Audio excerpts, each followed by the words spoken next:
Hello! എല്ലാവർക്കും നമസ്കാരം. അപ്പോൾ ഇന്ന് നമ്മൾ ചെയ്യാൻ പോണത് വളരെ പെട്ടെന്ന് ഉണ്ടാക്കിയെടുക്കാൻ പറ്റിയ നല്ലൊരു സ്നാക്കിൻ്റെ റെസിപ്പിയാണ്.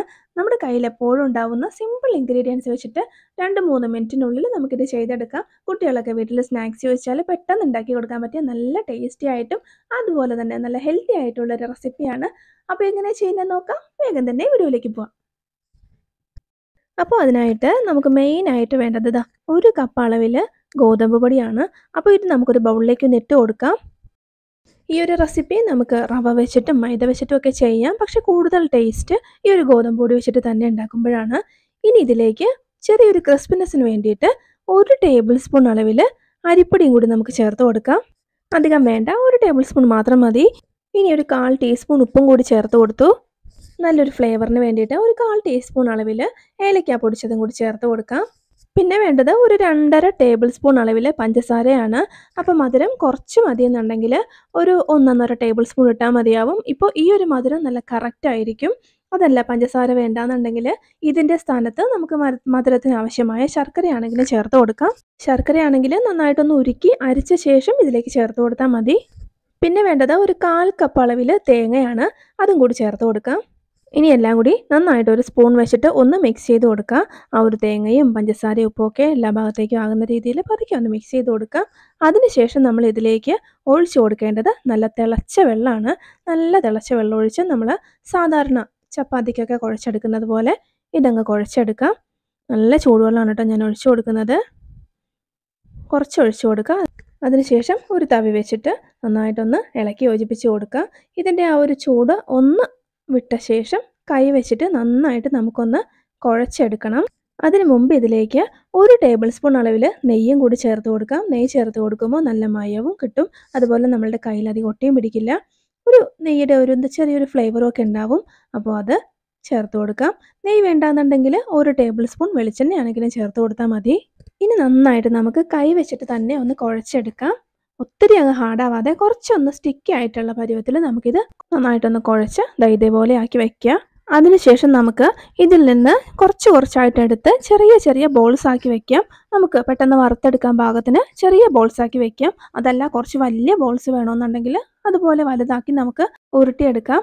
അപ്പോൾ ഞാൻ എന്തായാലും ഒത്തിരി വലുതാക്കുന്നില്ല. ഇതേപോലെ ചെറിയ ചെറിയ ബോൾസ് ആക്കി ഇതേപോലെ ഒന്നെല്ലാം റെഡിയാക്കി എടുത്ത് വയ്ക്കാം. അപ്പോൾ അതാകുമ്പോൾ നമുക്ക് പെട്ടെന്ന് തന്നെ ഫ്രൈ ചെയ്തും എടുക്കാൻ പറ്റും.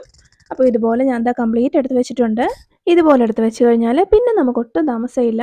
പെട്ടെന്ന് തന്നെ ഫ്രൈ ചെയ്തെടുത്താൽ മാത്രം മതിയാവും. അപ്പോൾ അതിനായിട്ട് ഞാൻ ഒരു ചട്ടി ഒന്ന് ചൂടാവാൻ വെച്ച് കൊടുത്തിട്ടുണ്ട്. ചൂടായി കഴിയുമ്പോൾ ഇതിലേക്ക് നമുക്ക് ആവശ്യത്തിനുള്ള ഓയിൽ ഒഴിച്ച് കൊടുക്കാം. ഓയിൽ ഒഴിച്ച് കൊടുത്തു കഴിഞ്ഞാൽ പിന്നെ ഇത് നന്നായിട്ടൊന്ന് ചൂടാവണം. ചൂടാവാത്ത എണ്ണയിലേക്ക് ഇതുപോലെ ബോൾസ് ഇട്ട് കഴിഞ്ഞാൽ ഒത്തിരി എണ്ണ കുടിക്കും. അപ്പോൾ അതിൻ്റെ പേരിൽ നന്നായിട്ടൊന്ന് ചൂടാവട്ടെ. അതിനുശേഷം ഫ്ലെയിം കുറച്ച് വെച്ചിട്ട് നമുക്ക് ബോൾസ് ഇതേപോലെ അങ്ങ് ഇട്ട് കൊടുക്കാം. ഞാനിതിപ്പോൾ കുറച്ച് ഓയിൽ ഒഴിച്ച് 2-3 ട്രിപ്പായിട്ടാണ് വറുത്തെടുക്കുന്നത്. അപ്പോൾ നിങ്ങൾക്ക് വേണമെങ്കിൽ ഒറ്റ ട്രിപ്പിൽ തന്നെ അധികം ഓയിൽ ഒഴിച്ച് വറുത്തെടുക്കാവുന്നതേ ഉള്ളൂ. അപ്പോൾ അത് ഓരോരുത്തരുടെ ഇഷ്ടത്തിനനുസരിച്ച് ചെയ്യാം.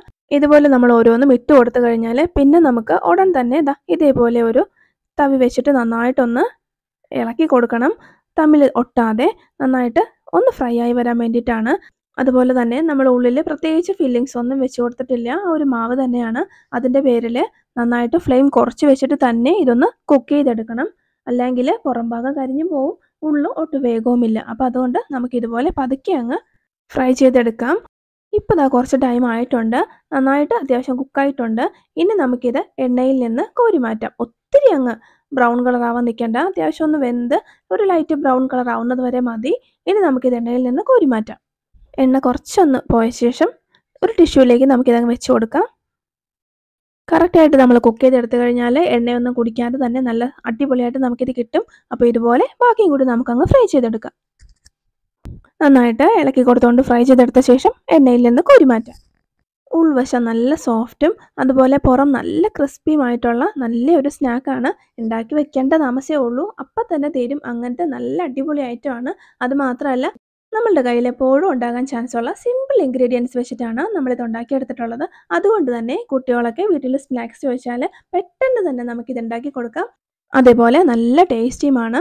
എല്ലാവർക്കും ഇഷ്ടപ്പെടും. അപ്പോൾ എല്ലാവരും ഒന്ന് ട്രൈ ചെയ്ത് നോക്കുക. വീഡിയോ ഇഷ്ടപ്പെട്ടാൽ ലൈക്ക് ചെയ്യാനും ചാനൽ സബ്സ്ക്രൈബ് ചെയ്ത് സപ്പോർട്ട് ചെയ്യാനും മറക്കരുത്. ഇതുപോലെ ഒത്തിരി സിമ്പിളായിട്ടുള്ള നല്ല നല്ല റെസിപ്പീസ് നമ്മൾ മുന്നേ അപ്ലോഡ് ചെയ്തിട്ടുണ്ട്.